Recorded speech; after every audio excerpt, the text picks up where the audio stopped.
Olá, sejam todos bem-vindos a mais uma aula do curso de catequese, um curso no Catecismo de Heidelberg. Esta é a segunda aula e nela nós vamos tratar sobre as confissões reformadas. Vamos ter um panorama, uma introdução a este assunto, apenas para olhar por alto, essa questão, mas também vamos falar da própria confissão de fé dentro das igrejas reformadas. Então, vamos para o nosso primeiro ponto. Então, vamos falar, em primeiro lugar, sobre a pública declaração de fé. E o ponto 1.1 é a necessidade da pública declaração de fé. Mas antes de falar sobre essa necessidade, eu preciso explicar aqui, e aí esse é um daqueles pontos particulares, uma questão de definição. Essa definição que estou apresentando, que está aí na tela, é uma definição interna, ou seja, não é que haja uma distinção real entre o termo pública profissão de fé e pública declaração de fé. Eu acho que no final das contas é a mesma coisa. Inclusive, o conteúdo, tanto da pública profissão de fé quanto da pública declaração de fé, é muito similar. Mas nas formas litúrgicas das igrejas reformadas do Brasil, existe uma diferença. Então, qual é essa diferença? Geralmente se chama de profissão de fé aquele elemento litúrgico em que o pastor chama até a frente, num culto, algum jovem, um rapaz ou moça, que já recebeu o batismo quando criança, cujos pais, são crentes, e ele agora, tendo uma certa idade, quer professar a sua fé diante da Igreja de Cristo para tornar-se um membro comungante. Entendemos que este jovem já é membro da igreja, porém não um membro comungante. Ele não participa ainda da ceia do Senhor, só participará após a sua pública profissão de fé. Esse jovem, rapaz ou moça, tem que passar igualmente pela catequese. Então passa pela catequese, recebe a visita dos oficiais, e aí então, se estiver tudo ok, se a família também está vendo frutos do evangelho na vida dessa pessoa, essa pessoa, rapaz ou moça, fará sua pública profissão de fé. Então usamos o termo profissão, geralmente para esse caso, e aí existe uma forma litúrgica para essa situação. Usamos o outro termo, declaração de fé, para o caso de pessoas que vêm de outra igreja, que já receberam o batismo, e aí então desejam se tornar membro da igreja reformada. Essa pessoa passará pela catequese e ela deseja se tornar um membro comungante da igreja, então ela fará a sua pública declaração de fé. Existe uma forma litúrgica específica para isso, que é ligeiramente diferente da outra, da profissão de fé, mas no todo é bem parecida, sabe? As diferenças são mínimas. E aí usa-se esse termo para falar dessa pessoa, que já é batizada, que já participava da ceia, que era membro de outra igreja, então que deseja se tornar membro da igreja formada, passou pela catequese e ela vai fazer a sua pública declaração de fé. Então, essa distinção aqui, ela não é uma distinção teológica, mas apenas uma distinção interna, que tem a ver com o regimento, com as formas litúrgicas, apenas isso, tá? Então, pode ser que durante a aula eu até troque os termos aí, não ligue para isso. O que estamos falando aqui abrange as duas coisas. Ou seja, essa necessidade é uma necessidade, quer se use a expressão declaração de fé, quer se use a expressão profissão de fé. E agora, tendo dito isso, deixe-me também explicar como é o processo para que alguém, então, se torne um membro. Então, isso é mais outro aspecto que não é geral, que é particular, como eu já avisei vocês. Então, o processo geralmente é este. Alguém começa a frequentar os cultos e outras reuniões da igreja. Em dado momento, talvez a pessoa se decidiu, acha que ela deve buscar membresia na igreja. ela comunica o seu interesse em tornar-se membro da igreja. Ela pode ser que ela vai receber uma visita, ou pelo menos vai ter algum momento de conversar com os oficiais da igreja. Ela vai ser orientada a participar das aulas de catequese, tá? E o quarto passo, quando as aulas, durante o processo da catequese, geralmente ela vai receber algumas visitas pastorais e no final do processo, certamente ela vai receber uma visita pastoral.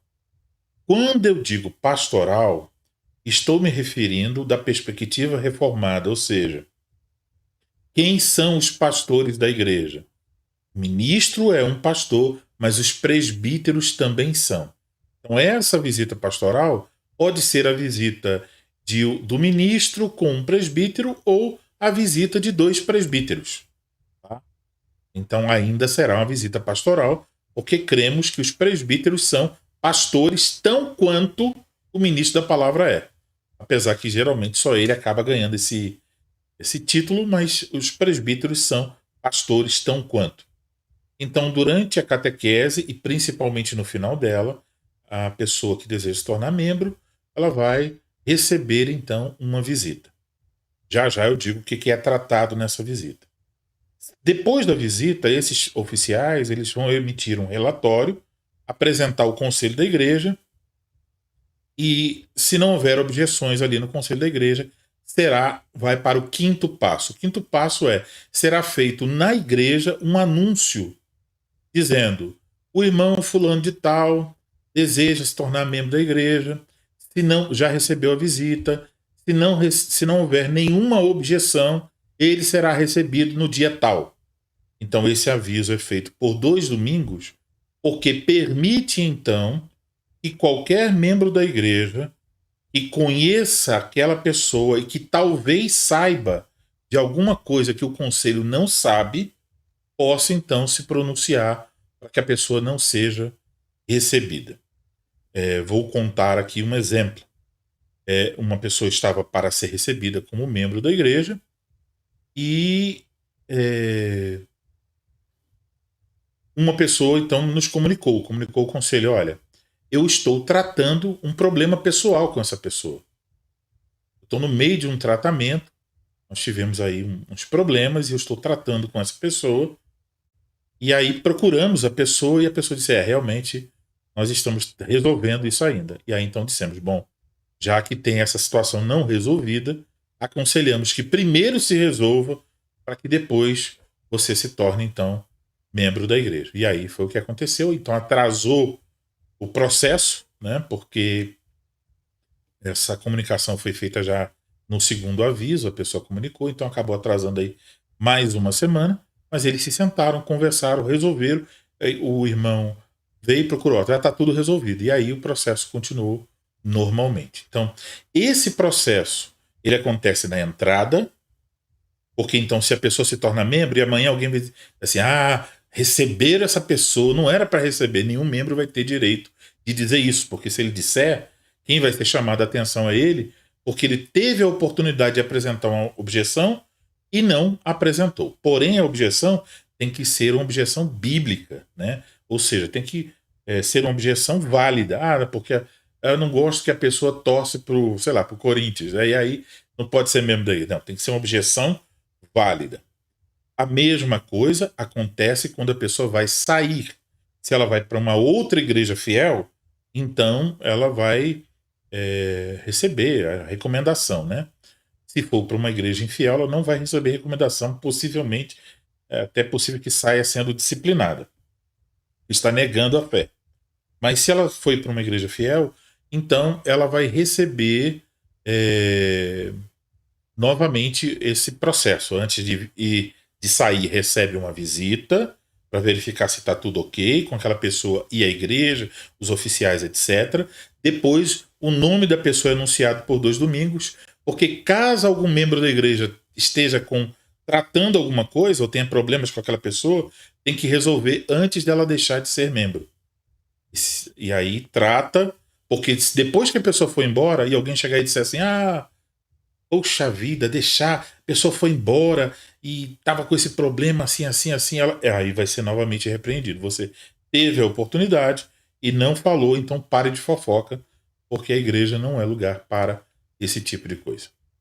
Quando depois dos 2 anúncios para ser membro, a pessoa não recebeu nenhuma objeção, então, num culto público, na data que foi designada nos anúncios, geralmente vai dar no terceiro domingo, né, posterior ao primeiro anúncio, a pessoa, durante o culto, será chamada à frente e fará sua pública declaração de fé. Então serão feitas perguntas e ela então vai responder essas perguntas e será feita uma oração. E ela, a partir daquele momento, ela declarou sua fé e ela se une a essa igreja, torna-se um membro comungante. Então, como vocês observaram, o processo para admissão de membresia ele requer que a pessoa então receba não só o pastoreio, mas receba a instrução. Então, para que alguém possa fazer no final desse processo a sua pública declaração de fé, obviamente ela precisa receber a instrução necessária. Então, a pessoa pode até ter um bom conhecimento de teologia, mas nós temos que ir verificando isso durante a catequese. Então, a catequese, para quem sabe muito, vai ser um teste de humildade para sentar ali e aprender. Mesmo porque o processo da catequese não é só o ensino, né, mas tem o contato, as conversas, as perguntas. Então, essas coisas são necessárias. Agora, podemos ir para a próxima pergunta. Realmente, então, por que essa catequese é necessária para a pública declaração de fé? Uma das razões, ela pode ser retirada de Efésios capítulo 4, versículo de 1 a 6. Então nós vamos lá para Efésios capítulo 4,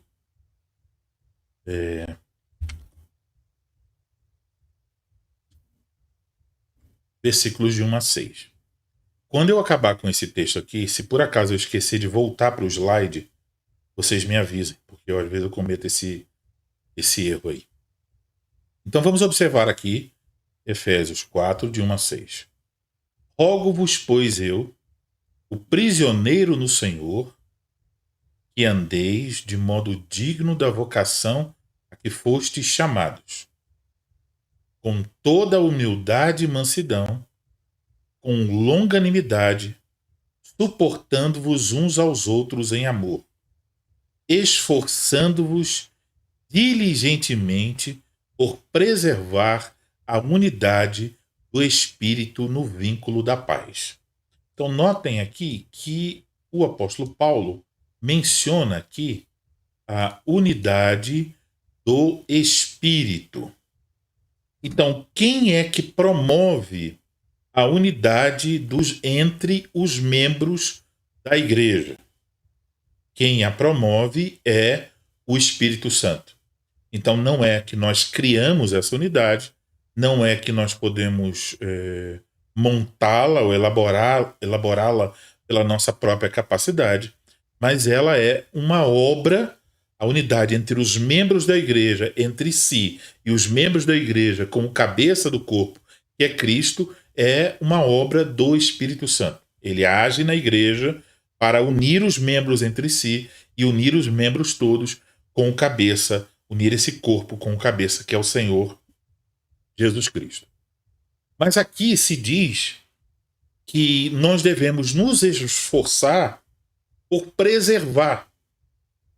Ou seja, que se nós não tivermos cuidado, nós acabamos por militar contra essa unidade do Espírito Santo na igreja. E como é que nós fazemos isso? Nós rompemos com isso aqui, o vínculo da paz. Então, com o rompimento do vínculo da paz, nós estamos militando, estamos nos opondo à unidade que o Espírito Santo deseja promover entre os membros da igreja. Agora, como é que nós rompemos o vínculo da paz? O que nos leva a fazer tal coisa? Aqui está, quando nós olhamos para essas palavras aqui. Com toda a humildade e mansidão, com longanimidade, suportando-vos uns aos outros em amor. Então, quando nós deixamos de fazer isso, por exemplo, quando somos orgulhosos, quando não somos mansos, quando não temos paciência com os irmãos, quando não suportamos as fraquezas uns dos outros em amor, então nós teremos a tendência para romper o vínculo da paz e deixamos de preservar a unidade do Espírito. Então o Espírito está agindo na igreja, mas os membros da igreja estão resistindo ao Espírito Santo com corações orgulhosos, com falta de mansidão, com longanimidade, falta de longanimidade. E aí, então, não suportam uns aos outros e a igreja fica dividida. Em grupos, vários grupos, né? Acabam se formando e a unidade fica prejudicada. Isso não é uma vergonha porque é o nosso pecado, pode ter certeza. Quando não há unidade na igreja, a razão é porque nós estamos errando e muito. E aí o apóstolo explica como é essa unidade, que se confessa nessa unidade do Espírito. E ele diz, versículo 4, há somente um corpo e um Espírito, como também fostes chamados numa só esperança da vossa vocação, há um só Senhor, uma só fé, um só batismo, um só Deus e Pai de todos, o qual é sobre todos, age por meio de todos e está em todos. Então aqui há um conteúdo que confessamos. Confessamos que é um só corpo. Confessamos que há uma só esperança para a qual fomos chamados. Confessamos que é um só Senhor, uma só fé, um só batismo, um só Deus, que é o Pai de todos, que é sobre todos, que age por meio de todos e está em todos. Então, o Deus, o Pai, está agindo sobre todos os membros e eles estão unidos nessa mesma fé e confiança em Deus, no Deus triuno. Então, notem aqui que uma das coisas mencionadas é esta aqui. Há uma só fé. Então, um dos elementos aqui da unidade do Espírito é que é uma unidade na mesma fé. Tá? Então, a igreja fica unida ali na mesma fé. Então, qual é a consequência disso?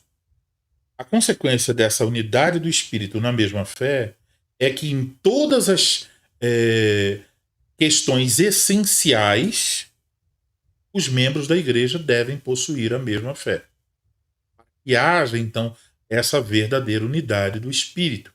Assim, todos que desejam se tornar membros de uma igreja, eles devem dar provas de que eles possuem uma compreensão básica do Evangelho da graça de Deus, das suas promessas e dos seus preceitos. Então, por isso que a catequese é necessária. Porque quem deseja se tornar membro deve conhecer pelo menos o básico para que possa dizer, bom, eu tenho a mesma fé que esses irmãos. Estou unido a eles pela mesma fé. Uma outra questão é que isso também tem relação com a participação na mesa do Senhor. Então as Escrituras falam sobre isso, por exemplo, em 1 Coríntios 11, né? E lá, por exemplo, diz, entre outras coisas, que para participar do corpo e do sangue do Senhor Jesus Cristo, devemos discernir o corpo. E essa participação, ela requer um autoexame para que nós possamos participar de maneira digna. Essa participação na mesa do Senhor, ela então implica em um entendimento e uma aceitação da fé. Então eu preciso saber quem Cristo é, quem eu sou, porque tudo isso tem a ver não só com a unidade na qual eu estou, mas tem a ver com esse discernir o corpo, tem a ver com esse exame. Para ser capaz de fazer este exame, eu devo estar com uma compreensão sobre Deus, sobre o pecado, sobre a graça, sobre a santidade, etc. Agora, também essa comunhão ela acontece na unidade da fé. Por exemplo, a respeito da própria ceia.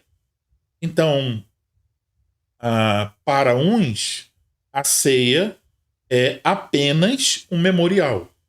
E na Confissão Reformada, ela não é só um memorial. Ela é um sacramento, ela é um meio de graça. Nós não cremos que nós apenas lembramos de Cristo, mas que espiritualmente, ao comer do pão e do vinho, que não se transformam em nada, continuam sendo pão e vinho, mas espiritualmente, ao fazer isso, eu sou alimentado por Cristo Jesus, que é o pão vivo que desceu do céu. Então, há aí uma perspectiva diferente em relação a outros irmãos. Não estou dizendo nada sobre a salvação dessas pessoas, mas há uma diferença. Então, também cremos que a nossa participação na ceia deve implicar no mesmo entendimento sobre o significado da própria ceia. E daí, então, também a necessidade de ensinar sobre os sacramentos, e vimos isso na primeira aula, né? E a necessidade da catequese. Além disso, o Senhor Jesus nos ordena professar ou confessar a nossa fé publicamente diante dos homens. Nós poderíamos ler Mateus 10, 32, não vou ler agora porque isso vai aparecer depois, mas podemos ler 1 Timóteo, capítulo 6, versículo de número 12. Aqui está. O apóstolo Paulo, um famoso texto, né? Combati o bom combate da fé, combate o bom combate da fé, toma posse da vida eterna, para o qual também foste chamado, e de que fizeste a boa confissão perante muitas testemunhas. Então, fizeste a boa confissão. Temos aqui essa palavra. Confissão. Então, ele diz para Timóteo combater o bom combate. Veja, qual o combate que ele deve combater? O combate da fé. E aí diz, toma posse da vida eterna, para a qual também foste chamado. Então, ele foi chamado para o quê? A vida eterna. Então, foste chamado. E de que fizeste a boa confissão. Ele fez essa confissão a respeito do quê? A respeito da vida eterna, a respeito da salvação em Cristo Jesus. E ele fez essa confissão a respeito da vida eterna, a respeito da salvação, perante muitas testemunhas. Então, de alguma maneira, Timóteo expressou publicamente a sua fé perante muitas testemunhas, a sua fé a respeito da vida eterna em Cristo Jesus. Tá? E aí ele está dizendo que ele deve combater o bom combate, ele tomando posse da vida eterna, andando de acordo com aquilo que ele confessa e que ele confessou perante muitas testemunhas. Essa palavra aqui, confissão, ela vai aparecer, a mesma palavra grega, lá no texto de Mateus 10, 32. Então guarde isso, porque quando eu explicar Mateus 10, 32, você vai se lembrar então de que aqui é a mesma palavra e tem o mesmo sentido, o mesmo significado. Então, antes da profissão de fé... sim, agora eu tenho que voltar para o slide. Voltou, né? Então, antes da profissão de fé, ou da pública declaração de fé, o conselho da igreja, como foi dito naqueles passos, vai examinar aquela pessoa que pretende fazer esta confissão, e o conselho neste exame, é uma visita, geralmente uma visita pastoral, vai dar atenção especial a 3 coisas sobre as quais vão conversar com aquela pessoa. Primeiro, a motivação. Essa declaração de fé que essa pessoa pretende fazer, ela é feita por amor ao Senhor, ou é simplesmente por costume, por tradição, por superstição ou por outros motivos? Então, se não for um motivo bíblico correto, a confissão não será feita diante da igreja. Segunda questão, o conhecimento. O conselho vai avaliar se o catecúmeno entende as questões mais básicas da fé. As perguntas não são perguntas de nível universitário, né? Mas eles vão fazer algumas perguntas e ver a compreensão dessa pessoa a respeito de determinados assuntos que foram estudados durante o período da catequese.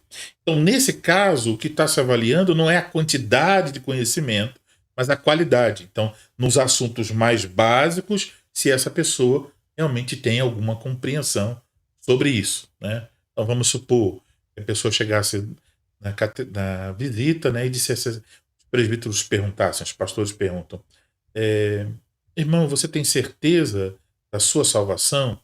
Ah, eu tenho sim. Como você tem essa certeza da sua salvação? Aí a pessoa dissesse assim: ah, porque eu acendo 7 velas todas as noites. Então, chegaríamos a uma conclusão que essa pessoa ainda não entendeu, né, algo a respeito realmente da segurança da salvação em Cristo Jesus. Então, primeira motivação, segunda coisa que vai ser avaliada na visita é o conhecimento, e a terceira é a prática. Então, serão feitas perguntas sobre o modo de viver dessa pessoa para ver se está de acordo com a fé que ela professa. Ela tem bom testemunho a esse respeito. Então, por exemplo, eu já fiz visitas em que é um rapaz, uma moça, ia ser recebido membro da igreja e a família não era. Então, eu perguntei ao rapaz, à moça, se a família poderia estar durante a visita e tal. E a família era de uma outra igreja, mas não teve problema, ficaram. Então, uma parte da visita foi com toda a família. E aí eu perguntei claramente: vocês conseguem ver os frutos do evangelho na vida do seu filho, da sua filha? E eles tiveram a oportunidade de dizer ali algumas questões. Então, isso também é levado em conta, a questão da prática do evangelho. Então, resumindo, a catequese se faz necessária como preparação para a pública declaração de fé. Por quê? Porque a unidade da igreja local tem vínculo com este professar a mesma fé. Outra razão, a participação da mesa do Senhor requer essa unidade na fé. Outra razão, Cristo nos ordena confessar nossa fé diante dos homens. Então, para declarar publicamente sua fé, o catecúmeno precisa ter uma certa compreensão da doutrina que ele pretende confessar e, obviamente, ele precisa passar por esse estágio da catequese. Então, vamos aqui. A natureza da pública declaração de fé. Então, declarar significa falar abertamente e publicamente. Envolve uma expressão de confiança em algo ou em alguém. E aí então nós precisamos ir para Mateus, capítulo 10. Deixa eu colocar aqui na tela de novo. Mas eu tenho que lembrar de voltar para o slide. Mateus 10. Aqui. Capítulo 10, versículo 32. Então aqui está. Vamos ler do 30, né? E quanto a vós outros, até os cabelos todos da cabeça estão contados. Não temais, pois, nem mais valeis vós do que muitos pardais. Portanto, todo aquele que me confessar diante dos homens, também eu o confessarei diante de meu Pai que está nos céus. Mas aquele que me negar diante dos homens, também eu o negarei diante de meu Pai que está nos céus. Então aqui usa-se, portanto, todo aquele que me confessar diante dos homens. A palavra grega aí utilizada é a palavra homologel. Essa palavra, o significado dela é dizer a mesma coisa que outro. Concordar, consentir, declarar. Mas vejam bem o comecinho aqui. Dizer a mesma coisa que outro. Concordar com o que o outro fala. Então, quando Jesus diz: portanto, todo aquele que me confessar diante dos homens, ele não está se referindo ao simples fato de alguém dizer assim: ah, eu creio em Jesus. Ah, eu amo Jesus. Jesus está no meu coração. Jesus é o meu pastor. Jesus é o meu Senhor. Jesus é o meu Salvador. Não é meramente isso. quando Jesus diz confessar, veja o sentido da palavra homologel. A palavra homologel é a palavra que dá origem à nossa palavra no português, homologar, confirmar. Então, dizer a mesma coisa que outro, concordar. Então, nesse caso, confessar Cristo diante dos homens é confessar aquilo que ele mesmo, em sua palavra, diz a seu respeito. Então, eu não invento alguma coisa sobre ele na minha confissão. Eu digo a mesma coisa. Eu repito o que ele já revelou sobre si mesmo, tal como está na Escritura. Então, a confissão que se menciona aqui é uma aceitação de que aquilo que Cristo fala a seu respeito na Escritura, ou a forma como a Escritura revela Cristo, que isso é verdadeiro, que ele é realmente que a Escritura diz ele ser. Então eu confesso, eu repito a mesma coisa, tal como a Escritura diz que Cristo é assim que eu digo também. Ele é isso. Ele é, por exemplo, o Filho de Deus. Ele é o Senhor do sábado. Ele é o Criador de todas as coisas. Ele é o primogênito de todas as coisas. Ele é o herdeiro de todas as coisas. Então, tudo que a Bíblia fala a respeito de Cristo, eu confesso. Eu repito, eu concordo com isso. Então, esse verbo, homologel, ele tem uma relação, né? Assim, ele reflete a palavra hebraica, amém, que significa é verdade, é certo, é de confiança, é isso mesmo. Então é isso, quando eu confesso, eu estou dizendo, é isso mesmo, é verdade o que a Bíblia diz sobre Cristo. Então não é o que eu vi. Eu vi que Cristo, ele é. Ele é. Ele se importa só com amor. Cristo não julga ninguém. Aí isso é uma perspectiva minha, não é bíblica, porque na Bíblia ele julga. Ele é o juiz de toda a terra. Então, esse tipo de confissão não é confissão bíblica. Quando eu estou inventando um Cristo, e aí confesso esse Cristo inventado por mim ou inventado por pastores que estão pregando um falso Cristo. A confissão que Jesus está falando aqui é confessá-lo tal como ele mesmo se revelou em sua palavra. Tá? E esse é um ponto essencial. Então não está entre aquelas coisas não essenciais. É um ponto essencial. Se alguém não confessar Cristo tal como ele está na sua palavra, essa pessoa, então, não pode ser salva. Né? Deve confessá-lo como Filho de Deus, como o Todo-Poderoso. Então, tudo o que a Bíblia diz, devemos confessar. E aí, aqui, então, vamos voltar lá para o slide. Transição. E vamos ver aqui. O dia do Senhor, do número 7 do Catecismo de Heidelberg, na pergunta e resposta 21, diz o que você tem aí na sua tela. A pergunta lá é a seguinte: o que é a verdadeira fé? E aí então diz: a verdadeira fé é a convicção com que aceito como verdade tudo aquilo que Deus nos revelou em sua palavra. É também a firme certeza de que Deus garantiu, não só aos outros, como também a mim, perdão de pecados, justiça eterna e salvação por pura graça, e somente pelos méritos de Cristo. O Espírito Santo realiza essa fé em meu coração por meio do Evangelho. Mas vamos voltar ao início da resposta. O que é a verdadeira fé? A verdadeira fé é a convicção com que aceito como verdade o quê? Tudo aquilo que Deus nos revelou em sua palavra.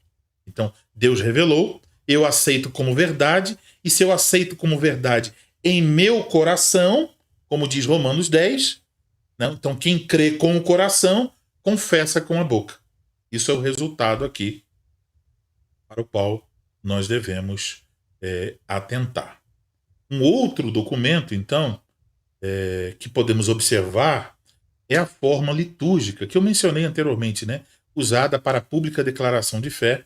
E nela nós encontramos o seguinte: então, essa aqui é para pública declaração de fé. Então, chega lá, vai dizer o nome da pessoa. Eu vou usar aqui fulano de tal, né? Fulano de tal. Amado irmão em nosso Senhor Jesus Cristo. Você comparece aqui perante Deus e a sua santa igreja para declarar sua fé cristã e, através dessa declaração, ser admitido à comunhão desta igreja reformada. Pedimos a você agora sua resposta sincera às seguintes perguntas. E aí tem 6 perguntas. A primeira: você reconhece que a doutrina da palavra de Deus, resumida no credo apostólico, é ensinada nesta igreja cristã? Segunda pergunta: você promete permanecer, pela graça de Deus, nesta verdadeira e completa doutrina da salvação, rejeitando todas as doutrinas e práticas que contrariam a palavra de Deus? Terceira: você acredita nas promessas de Deus na aliança da graça, da qual recebeu o sinal e o selo do batismo? Quarta: você confessa que é preciso buscar a vida fora de si, em Jesus Cristo, como a Santa Ceia testifica? Quinta pergunta: você promete usar fielmente os meios da graça, a palavra de Deus e os 2 sacramentos que Cristo deu à sua igreja, o batismo e a Santa Ceia, a fim de crescer espiritualmente? Aí está no plural, porque eu acho que eu copiei de um lugar que estava no plural. Ah, Sexta: você promete sujeitar-se à exortação e disciplina da igreja caso você se desvie da verdade em sua doutrina ou conduta? E aí o pastor, isso é no culto, né? Aí ele dirige agora a pergunta: fulano de tal, qual a sua resposta? Então a resposta para todas essas perguntas. Espera-se que para a pessoa ser admitida ela dirá sim. E aí então depois o ministro levantará as mãos e pronunciará uma bênção utilizando o texto da segunda carta de Paulo aos Tessalonicenses, capítulo de número 2, versículos 16 e 17, que dizem: ora, nosso Senhor Jesus Cristo mesmo e Deus, o nosso Pai, que nos amou e nos deu eterna consolação e boa esperança, pela graça, consolem o vosso coração e vos confirmem em toda boa obra e boa palavra. Então, isso é pronunciada esta bênção sobre a pessoa, e aí então em seguida é feita uma oração. Agora, observem aqui. Na forma litúrgica, nós podemos observar alguns elementos. Primeiro, o pleno reconhecimento da doutrina das escrituras e dos credos, porque pergunta: você confessa que nessa igreja é ensinada a doutrina, a palavra de Deus, conforme resumida no credo apostólico? Então, há aqui um elemento de reconhecimento de que nessa igreja particular, que a pessoa está fazendo a profissão de fé, existe o ensino da escritura e de acordo com o que a igreja confessa ao longo dos séculos, resumidamente no credo apostólico. Há outro elemento, o elemento de aceitação humilde das promessas de Deus na aliança, as promessas da salvação. Terceiro elemento, compromisso. A pessoa, na declaração de fé, ela assume um compromisso de servir a Deus e de lutar contra o pecado. Quarto, a promessa sincera de submeter-se à disciplina da igreja. A última pergunta diz: olha, se você errar e pecar contra a verdade na sua vida ou na sua doutrina, você promete que você vai receber a disciplina da igreja, a exortação, vai se sujeitar a isso?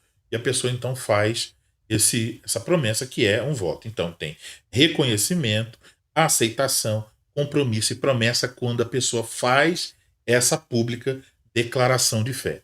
Portanto, declarar publicamente sua fé perante Cristo e perante a sua igreja é um tipo de voto que a pessoa está fazendo. O candidato está declarando que Jesus Cristo é o seu Senhor e Salvador e que ele está dedicando a sua vida de serviço cristão, comunhão e serviço nessa igreja local, que ele aceita as promessas e que ele aceita as obrigações da sua membresia. Então a pessoa está declarando tudo isso ali através dessa declaração de fé. Então isso é a natureza da declaração de fé.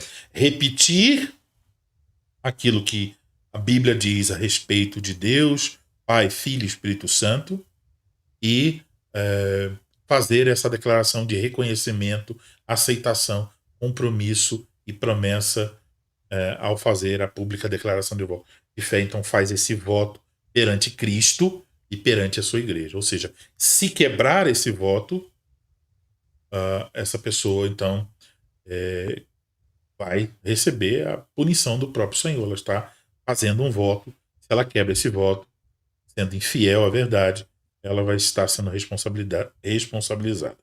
Próximo ponto. Os credos.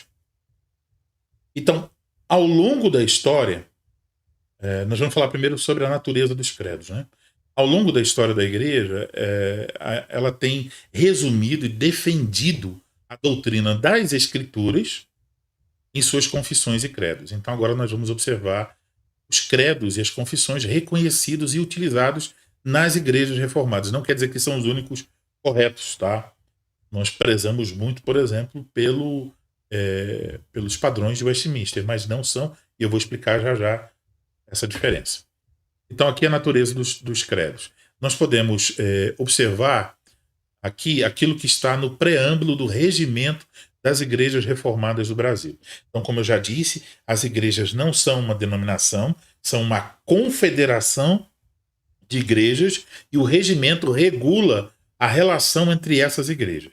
Então, no preâmbulo do regimento diz, está aí na tela, as igrejas reformadas do Brasil têm as escrituras como a única regra de fé e prática, como exposição fiel das escrituras, elas adotam os 3 credos ecumênicos, a saber, o apostólico, o niceno e o atanasiano, e as 3 formas de unidade, a saber, a confissão de fé conhecida como a confissão belga, o catecismo de Heidelberg e os 5 artigos contra os arminianos, conhecidos como os cânones de Dort.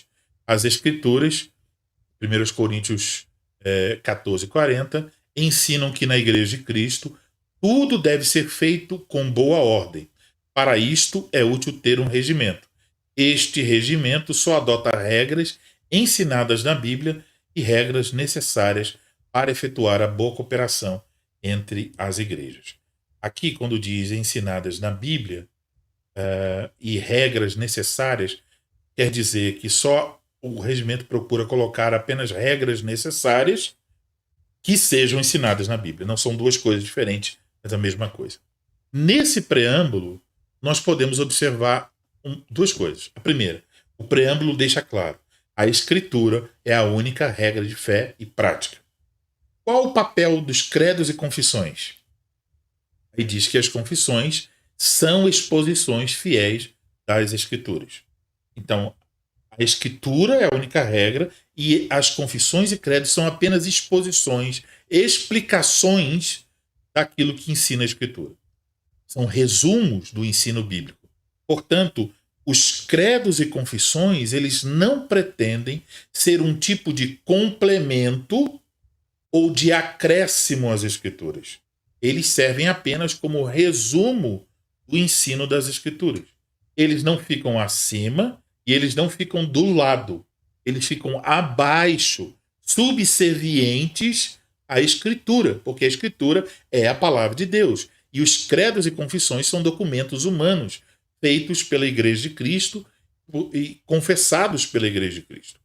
Então, os credos e confissões estão sujeitos a erros, e esses erros podem ser corrigidos pelas Escrituras, que não têm erro nenhum. Então, essas correções podem acontecer quando as igrejas confessam juntas, consentem em corrigir se de fato houver algum erro. Agora, dentro das igrejas reformadas, isso significa não somente as igrejas no Brasil, mas as igrejas que utilizam as 3 formas de unidade e sejam igrejas fiéis em todo o mundo. Então, isso implicaria em um longo processo que agora seria mais difícil, uma vez que nós já temos tantos séculos e as confissões já foram atacadas tantas vezes. Então, ela foi defendida porque entendeu-se ao longo da história que ela estava resumindo com fidelidade as Escrituras. Mas é bom mantermos em mente que as confissões e credos são documentos humanos, são falíveis, e a única coisa infalível são as Escrituras, a palavra de Deus. Então isso tem que ser mantido, porém, cremos que esses documentos, testados pelos séculos, são documentos fiéis que resumem o ensino bíblico, o ensino da palavra de Deus. A necessidade dos credos. Esses pontos agora são pequenos, tá, pessoal? Então, os credos, eles geralmente tiveram sua origem na necessidade de manter a verdadeira doutrina da salvação e de refutar as heresias. Então, os credos nasceram pelo menos com esses dois objetivos, né? De preservar a doutrina verdadeira e refutar a falsa doutrina. Então, eles nascem para esclarecer qual seria a forma correta de interpretar a palavra de Deus sobre determinados assuntos. Então, falando de forma positiva, os credos têm como objetivo preservar e promover a herança da fé cristã, expressar no que a unidade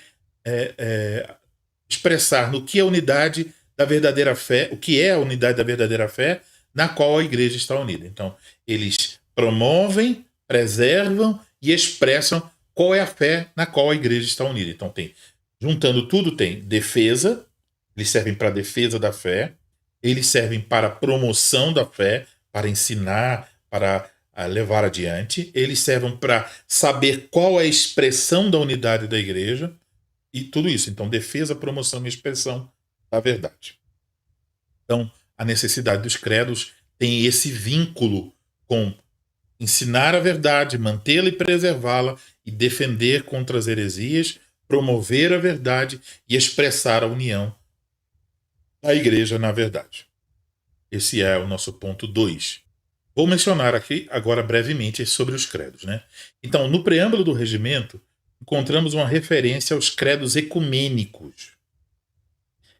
E ao ouvir essa palavra, credos ecumênicos, pode ser que alguém se confunda e pensa que alguém pode pensar que isso é uma referência àquela ideia do ecumenismo, né? Em que várias religiões se juntam ali para estarem trabalhando juntas e tal. Não, não é isso. Quando falamos credos ecumênicos, essa palavra ecumênico, ela tem origem no termo grego oikumene. Oikumene significa terra habitada. Então, na Bíblia, essa palavra oikumene, da onde vem ecumênico, ela é traduzida como todo ou universal. Então, a terra toda, tá? Então, quando estamos falando de credos ecumênicos, queremos dizer que não são os credos adotados em uma cidade, em uma região, mas que na história da igreja, toda a igreja da época, a igreja cristã, adotou esses credos. Então, era um credo universal, era um credo católico, não católico romano, era um credo católico, não de Roma apenas, mas um credo católico no sentido de universal, do mundo que existia na época, o mundo conhecido, né? A civilização onde o cristianismo tinha chegado, todas as igrejas do mundo naquela época, então todas elas professavam esses credos. Então eles não são os credos de uma cidade, de um lugar, nem de uma época, são da igreja de Cristo espalhada por todo o mundo em épocas diferentes depois da confecção desses credos. Então, os cristãos verdadeiros abraçam esses credos chamados de credos ecumênicos. Então, quais são esses credos? O primeiro, aqui colocando um pouco na ordem que eles vieram à tona, seria o credo niceno. Esse credo niceno, ele foi formado, deixa eu ver aqui se eu estou no slide todo. Esse credo niceno, ele foi formado, é uma formulação de fé que foi acolhido no concílio de Nicéia. Nicéia é uma cidade. Em 325 depois de Cristo. E depois do concílio de Constantinopla em 381. Tem lá umas discussões que eu não vou entrar aqui, mas o concílio de Nicéia é o concílio de 325 e esses concílios se opuseram ao ensino diário, que era um presbítero que estava defendendo uma doutrina na qual que ia contra a divindade do Senhor Jesus Cristo. Então, nesse credo niceno, nós encontramos uma defesa da trindade e da divindade de Jesus Cristo. Depois eu recomendo que vocês leiam, procurem esse credo e leiam. Eu posso até colocar lá no grupo. O credo apostólico recebeu esse nome não porque foi criado pelos apóstolos, não foi, mas porque ele é um resumo daquilo que os apóstolos ensinaram. Ele é o mais curto desses credos aqui, ele tem 12 artigos divididos em 3 seções. Uma que fala sobre o Pai, uma sobre o Filho e outra sobre o Espírito Santo. É bem conhecido, né? E o terceiro credo é o atanasiano. O Atanásio, ele foi também um presbítero, um ministro fiel, lá do século IV, que também lutou contra as heresias de Ário e ele tem 40 artigos e uma defesa da doutrina da Trindade e das duas naturezas do Senhor Jesus Cristo. Também vale a pena ler o Credo Atanasiano. As confissões reformadas agora é uma referência agora às confissões da Reforma Continental. Então aqui vocês precisam observar que as confissões reformadas são basicamente uma defesa e uma explicação mais profunda da mesma doutrina que está nos credos ecumênicos. Não difere do que está lá, apenas aprofunda, abrange mais, toca em outros pontos, mas é a mesma doutrina dos credos ecumênicos. Essas confissões sobre as quais vamos falar são as confissões oriundas da Reforma Continental. Então aqui você tem que entender essa definição. Que vem a ser a Reforma Continental? A reforma do continente europeu. Enquanto esse termo é usado para distinguir da reforma acontecida nas Ilhas Britânicas. Então, nas Ilhas Britânicas, na Inglaterra, a reforma lá, as igrejas reformadas de lá, tomaram o nome de igrejas presbiterianas. E também haviam as igrejas congregacionais e outras igrejas que de lá surgiram. Lá na Europa, tinha o luteranismo, né, no continente europeu, né, principalmente na Alemanha, e tinha, por outras partes do continente europeu, a reforma continental. Então, as igrejas reformadas da Inglaterra, das Ilhas Britânicas, elas adotaram posteriormente a Confissão de Fé de Westminster e o Catecismo Menor e Maior de Westminster. Os 3 documentos são chamados de os padrões de Westminster. Então, é um documento, uma confissão de fé das Ilhas Britânicas. Lá no início da Reforma, no continente europeu, França, o que é hoje a Bélgica, Heidelberg, que era na Alemanha.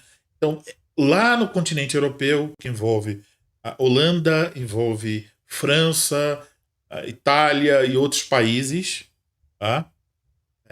É a Reforma Continental. Então, tem 2 linhagens da Reforma. Tem as igrejas reformadas com vínculo com a Inglaterra. Então, isso é chamado então de... usam como confissão de fé os padrões de Westminster. E tem as igrejas oriundas da Reforma Continental, a mais forte delas, mais conhecida, né, que se manteve mais, as igrejas reformadas da Holanda.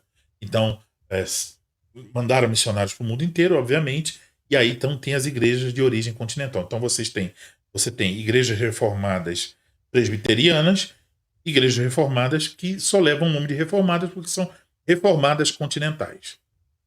Os padrões de Westminster e as 3 formas de unidade, eles têm... a maior parte das coisas são exatamente a mesma doutrina. Tem pequenos detalhes lá que há uma diferença ou outra, abordando um assunto ou outro. Apenas isso. Bem pequenas diferenças. De maneira que nós amamos também os padrões de Westminster. Agora, então tem esse lado das confissões, mas também tem o lado histórico do desenvolvimento. Então, por exemplo, as igrejas na Inglaterra estavam lutando lá, tinha um anglicanismo, várias questões sobre roupas que o pregador ia usar, sobre ele ser forçado a ler os sermões do bispo, várias questões que geraram batalhas e geraram resultado disso, uma postura dos puritanos nessas direções de ter uma postura sobre determinados assuntos. As igrejas continentais não enfrentaram essa dificuldade. Por exemplo, na Holanda, o Estado, né, acabou sendo um Estado de confissão reformada no passado. Então, não tinha essas lutas como os irmãos na Inglaterra tiveram. Então, isso forjou um pouco, criou diferenças também nas práticas, na organização da igreja, cria várias diferenças. São 2 heranças reformadas, mas que têm algumas diferenças, principalmente nas questões práticas, tá? Na doutrina nem tanto, mas nas questões da vida da igreja tem algumas dessas diferenças. Então, isso é bom vocês entenderem que tipo de reforma é, então, é um pouco diferente a reforma continental. Então, nós, da reforma continental, nós não somos puritanos. É verdade, havia alguns homens que poderiam ser chamados de puritanos lá na reforma continental na Holanda, que é chamada de segunda reforma lá. Sim, homens que se assemelhavam um pouco mais. Mas mesmo assim não era a mesma coisa exatamente do movimento puritano, que tinha suas peculiaridades. Então, o lugar onde estavam e o tempo tiveram alguma influência aí sobre o desenvolvimento dessas duas heranças. Até essa semana eu aprendi uma palavra nova que eu posso usar agora. A relação entre lugar e tempo, cronotópica. Então, essa relação cronotópica aí, tanto para uma quanto para outra, forja a herança e faz com que tenha algumas diferenças, principalmente práticas, tá? Então, as igrejas da Reforma Continental, elas adotaram 3 documentos como confissões, além dos credos ecumênicos, os 3, né? Adotaram também as chamadas 3 formas de unidade. São 3 documentos: a Confissão Belga, o Catecismo de Heidelberg e os Canos de Dort. A Confissão Belga ela foi escrita em 1561 por um pastor chamado Guy Debré, que era um pastor dos Países Baixos, Holanda, né? E ela foi escrita com o propósito de explicar a fé reformada ao rei espanhol Filipe II, que tinha domínio sobre a Holanda na época, e para que ele parasse com as terríveis perseguições religiosas que eram movidas contra os reformados. Acabou que não teve o efeito esperado, ele continuou com a perseguição. E essa confissão se tornou depois a confissão oficial das igrejas reformadas dos Países Baixos, no primeiro sínodo dessas igrejas, em 1571, em Enschede. E ela foi mantida depois no Sino de Dordrecht, ou Dort, em 1618 e 1619. O segundo documento é o Catecismo de Heidelberg. Ele foi escrito 2 anos depois, em 1563, por 2 homens chamados Zacarias Ursinos e Gaspar Olivianos, com a ajuda de professores da universidade, do próprio príncipe eleitor do Palatinado, o Frederico III. E esse Frederico III, o príncipe, ele desejava que no seu Palatinado houvesse um manual de reforma para instrução catequética dos seus súditos, principalmente dos mais jovens. Então, logo esse manual também foi usado para unir o Palatinado numa mesma fé, porque alguns ministros vinham do catolicismo romano, cada um estava ensinando uma coisa totalmente diferente, alguns dando atenção a assuntos não importantes. Aí, quando ele mandou fazer uma avaliação e viu que tinha esse problema no Palatinado, todos os pastores começaram a pregar essa doutrina de acordo com o Catecismo de Heidelberg para manter a unidade da igreja no Palatinado. Então, por isso, o catecismo foi dividido em 52 domingos, 52 dias do Senhor. O terceiro documento, que é o mais recente deles, né, foi escrito em 1619, 1618, 1619, chama-se os Canos de Dort. Também é conhecido como os 5 artigos contra os arminianos, os remonstrantes. Então, Armínio foi um pastor reformado que começou a defender entre seus alunos uma posição diferente sobre a salvação e com a participação, né, não era monergística, mas sinergística. E aí ele não ele, mas os discípulos de Armínio tentaram levar esse assunto para a igreja lá na Holanda. A igreja se reuniu em concílio e rejeitou os 5 artigos arminianos, apresentando contra eles 5 artigos que são os cânones de Dort. Tá? Então, futuramente podemos aprofundar mais. Agora é só para dar uma ideia geral. Então, a questão da aceitação dos credos e confissões. No artigo 21 do Regimento das Igrejas Reformadas do Brasil, que trata da subscrição confessional, então é a subscrição de quem? Dos oficiais da igreja, diáconos, presbíteros, ministros da palavra. Lá diz assim: todos os ministros da palavra, presbíteros e diáconos subscreverão as confissões das igrejas reformadas do Brasil, assinando a forma adotada para este fim. Então tem uma forma litúrgica. Eu posso colocar a cópia também lá no grupo. Quem recusar a subscrevê-la não será ordenado ou instalado, ou será imediatamente suspenso do seu ofício pelo conselho, e os concílios não o receberão como delegado. Se um oficial persistir na sua recusa, será deposto de seu ofício. Então, aqui o que está mencionando é a subscrição dos oficiais, a subscrição completa e irrestrita dos oficiais a esses documentos, os credos ecumênicos e as três formas de unidade. Então, se, por exemplo, um homem disser assim, eu não concordo com o artigo tal da Confissão Belga, ele não poderá se tornar nem um diácono, nem um presbítero, não pode ir para o seminário, nem pode se tornar um ministro das igrejas reformadas, uma vez que esses documentos, cremos, são resumos do ensino bíblico que nós confessamos, então não queremos ninguém ensinando coisas diferentes desse resumo que nós cremos. Então, alguém não pode se tornar um ministro, presbítero, diácono, se não subscrever. Essa subscrição, por parte do oficial, acontece sempre que ele inicia um novo mandato, ele tem que assinar. Se for um ministro e ele sai de uma igreja, vai para outra, quando ele vai para outra igreja, ele tem que assinar de novo. E nos concílios há um momento em que, no início do concílio, que pede a todos que chegam, que todos que concordam, que subscrevem as três formas de unidade, os credos ecumênicos, se coloquem de pé. Então, se alguém naquele momento não se colocar de pé, ele nem participa do concílio, porque ele vai ter que subscrever ali mais uma vez. Então, em vários momentos da vida da igreja, os oficiais, o ministro, por exemplo, né, que está sempre com o seu mandato valendo, então ele sempre vai ter que estar subscrevendo. Trocou de igreja, subscreve. Foi para o concílio, subscreve. Então ele sempre tem que revelar sua subscrição. Se ele tiver problemas, qualquer oficial, com algum ponto do regimento, ele deve comunicar ao seu conselho imediatamente. E ele não pode pregar nada que seja fora a isso, né? Por exemplo, se eu chegar no púlpito e pregar assim, olha, esqueçam a ceia é desnecessária. Então o conselho vai me tirar imediatamente e não vai me permitir mais pregar, porque eu estou indo contra o ensino bíblico que nós confessamos.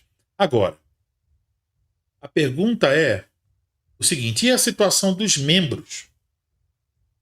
Então, os oficiais devem subscrever inteiramente. E os membros? Então, na pública declaração de fé, quando o membro faz a sua pública declaração de fé, não menciona as três formas de unidade, nem os outros credos, né? Todos os membros da igreja, lá só menciona na declaração de fé o credo apostólico. Porém, quando a pessoa faz a declaração, ela diz lá na declaração que ela confessa que nessa igreja ensina-se a doutrina bíblica, ela vai confessar que se ela errar na vida e doutrina, ela vai confessar que ela não vai abraçar nenhum erro contrário à palavra de Deus. Então, quando ela faz essa confissão, fica implícita aí a sua aceitação às três formas de unidade.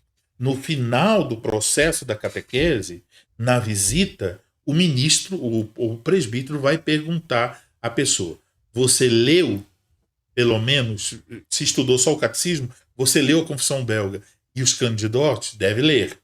Ele vai perguntar: você tem alguma coisa, alguma objeção, alguma doutrina ali ensinada? Então a pessoa não vai fazer lá na igreja, mas ela vai dizer aos seus pastores: olha, não tem nenhuma objeção. Até onde eu vi ali, eu concordo com o ensino que ali está, resume o ensino bíblico. Então ela está na visita concordando com isso. Se na visita ela tiver um ponto, olha, eu não concordo com tal ponto da doutrina. Então esse ponto, os pastores vão fazer perguntas sobre essa dúvida e vão tomar nota e vão levar para o conselho. E o conselho vai avaliar. Se for um ponto que o conselho entender que é um ponto que não é primordial, então talvez o conselho vai receber aquela pessoa mesmo com aquele aquele ponto ali que ela tem dúvida ou que ela não aceita. Então isso vai ser o conselho. Se o conselho entender que é um ponto básico, fundamental, sobre a salvação, sobre o evangelho, que é muito básico, então o conselho não vai. Se a pessoa disser assim, eu não creio que a ceia deva existir, então provavelmente ela não vai ser recebida como membro da igreja. Tá? Mas, por exemplo, as confissões de fé das três formas de unidade, a confissão belga, diz que tem três ofícios: ministro da palavra, presbíteros e diáconos. A confissão de Westminster diz que são dois, porque vai dizer que tem os presbíteros, que é docente e regente, é um ofício só, e que tem depois os diáconos. Então, se, por exemplo, tiver alguém que disser assim, eu acho que só tem, não são três, não, eu acho que a Westminster está certo, são só dois. Então, pode ser que nesse caso o conselho vai entender, bom, isso não é uma coisa primordial, essa pessoa pode ser recebida como membro da igreja. Porém, como ela não subscreve integralmente os padrões de as três formas de unidade, ela, se for um homem, não poderá se tornar um oficial da igreja, porque nesse caso tem que subscrever plenamente. Então, Júnior, vai depender de qual é a dúvida ou o que a pessoa não crê, e o conselho vai avaliar. Dependendo da situação, vai dizer: nós não podemos receber você na membresia da igreja.